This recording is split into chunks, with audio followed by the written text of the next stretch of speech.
కొత్త రేషన్ కార్డులపై మరొక అప్డేట్ తెలంగాణ రాష్ట్ర ప్రజలకు. గత 10 ఏళ్లుగా రేషన్ కార్డుల కోసం వెయిట్ చేస్తూనే ఉన్నాం. గత ప్రభుత్వం 10 ఏళ్లలో ఒక్కసారి ఇచ్చినట్టుంది బీఆర్ఎస్ ప్రభుత్వం. ఇక కొత్తగా పెళ్ళైనోళ్ళు, వేరుబడ్డోళ్ళు వీళ్ళంతా కూడా కొత్త రేషన్ కార్డుల కోసం వెయిట్ చేస్తా ఉన్నారు. ఎందుకనంటే ప్రస్తుతం రాష్ట్రం అధికారంలో ఉన్నటువంటి పార్టీ అన్నిటికీ కూడా రేషన్ కార్డే ప్రామాణికం. మీకు ఎటువంటి పథకం కావాలన్నా ఇక 6 గ్యారెంటీలు ఏవైతే ఉన్నాయో 6 గ్యారెంటీకి అన్నిటికీ రేషన్ కార్డు ఇవ్వమని చెప్తా ఉంటే మళ్ళీ ఒక అడుగు దీని మీద చిన్నగా ముందుకేసింది. ఒక మంత్రివర్గాన్ని సబ్ కమిటీని వేస్తా ఉన్నది. ఇప్పటికే రాష్ట్రంలో 89 లక్షల మందికి ఉన్నదండి. 89 లక్షల రేషన్ కార్డులు ఉన్నాయి.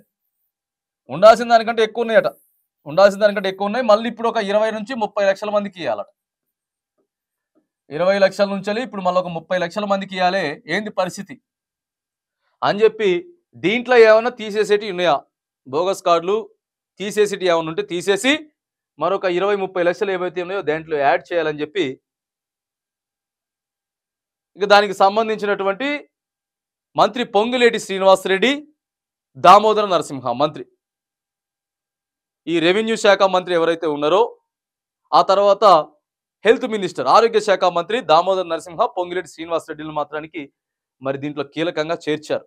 వాళ్ళు విధి విధానాలు ఖరారు చేసి క్షేత్రస్థాయిలో మరి రేషన్ కార్డులకు సంబంధించి ఏం చేయాలి అనేటటువంటి ఒక అప్డేట్ కూడా దాదాపుగా ఒక 10-15 రోజుల్లో తేల్చనున్నారు. మరి ఇప్పటికే ప్రస్తుతం ఉన్నటువంటి ప్రభుత్వం ఆరోగ్యశ్రీ 5 లక్షలు ఉండేది. అంతకుముందు ఆరోగ్యశ్రీ 5 లక్షలు ఉంటే దాన్ని 10 లక్షలుగా పెంచిన విషయం తెలిసిందే. అది కూడా కొన్ని హాస్పిటల్ ఇంప్లిమెంటేషన్ అవుతా ఉన్నది. దీనికి కూడా ఎవరికి వారకే పర్సనల్ కార్డ్స్ కూడా హెల్త్ కార్డులు ఏవైతే ఉన్నాయో 10 లక్షల ఆరోగ్యశ్రీ కార్డులను ఇస్తాం. ఈ మంత్రివర్గం సబ్ కమిటీ తేల్చిన తర్వాత ఇక ఈ కార్డులతో పాటు ఈ ఆరోగ్యశ్రీ కార్డులతో పాటు రేషన్ కార్డులను కూడా మరి ఎంతమందికి ఇవ్వాలనేది కూడా కీలక అప్డేట్ చేసుకుంటాం. ఇప్పటికే దరఖాస్తులు తీసుకున్నారు, ప్రజాపాలన దరఖాస్తులు తీసుకున్నాం. కానీ మరి వీటన్నిటిని కూడా బేస్ చేసుకొని కమిటీ నిర్ధారణ చేసిన తర్వాత మ్యాక్సిమం ఒక 10-15 రోజుల్లో నివేదిక వస్తుంది. ఆ తర్వాత రేషన్ కార్డులు మరి ఏవైతే ఆరోగ్యశ్రీ కార్డులు ఉన్నాయో ఇవన్నీ కూడా ఇచ్చేటటువంటి ప్రయత్నం చేస్తామని చెప్పి మరి ప్రస్తుతం తెలంగాణ రాష్ట్ర ప్రభుత్వం చెప్తా ఉంది.